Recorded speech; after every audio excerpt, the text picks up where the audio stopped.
contar uma história de segundo, terceiro plano que passou um pouco despercebida para muita gente em meio à derrubada da MP do IOF na semana passada. Diferente do que o discurso público sugere de membros da oposição, houve uma articulação da bancada ruralista, de pessoas influentes na bancada ruralista, para, basicamente, diminuir o que era proposto de imposto sobre as bets, para a arrecadação em gastos sociais, como educação e saúde. Para explicar um pouquinho, a gente tem que pegar a emenda. Foram 678 emendas apresentadas ao todo por membros da oposição e também da base do governo no Congresso.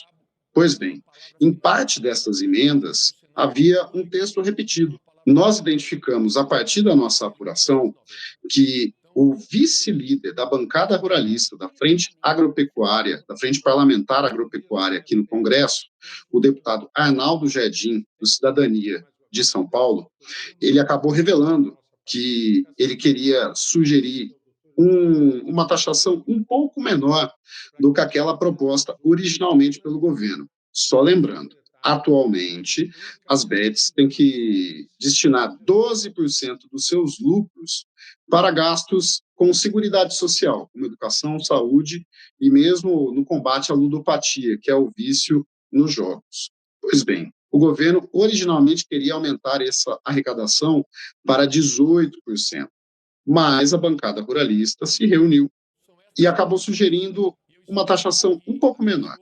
16%. Na emenda do deputado Arnaldo Jardim, vice-líder da FPA no Congresso, acaba ficando claro isso, porque logo no início da justificativa ele diz o seguinte, que a proposta foi sugerida a partir de debates com a FPA e com o Instituto Pensar Agro, que, para quem não conhece, é um instituto que serve como se fosse um epicentro, um cérebro do lobby do agronegócio aqui em Brasília. Mas esse texto do deputado Arnaldo Jardim, nós identificamos em pelo menos outras 8 emendas, também apresentadas por membros da bancada ruralista. Um deles, o senador Jorge Seife, foi além, inclusive destacou que essa proposta ela não ameaçava, entre aspas, a competitividade das operadoras, ou seja, a competitividade das casas de apostas. Mas houve membros da bancada ruralista que foram além, com destaque para 2 primos, que são da família Bacelar, um clã baiano com bastante presença no Congresso há muito tempo.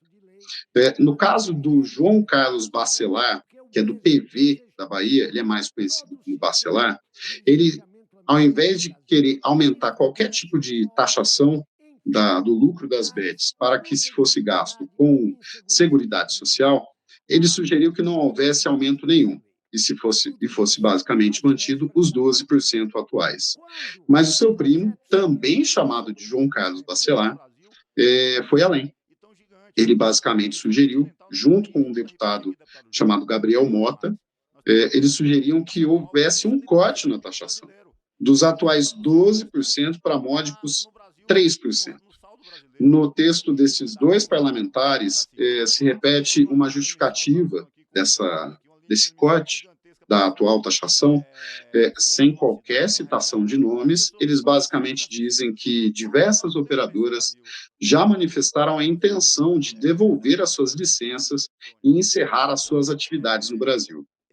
É curioso notar, olhando estes documentos, como nós da agência pública fizemos, que havia uma discrepância entre o que era um discurso público da oposição e da bancada ruralista, ao dizer que ficou surpresa, que o governo, no fim das contas, queria cancelar uma taxação das bets, quando, na verdade, membros influentes da própria bancada ruralista sugeriam cortes e também sugeriam reduções ainda mais drásticas. Para entender melhor essa história e continuar acompanhando a nossa cobertura da política aqui em Brasília, acesse apublica.org.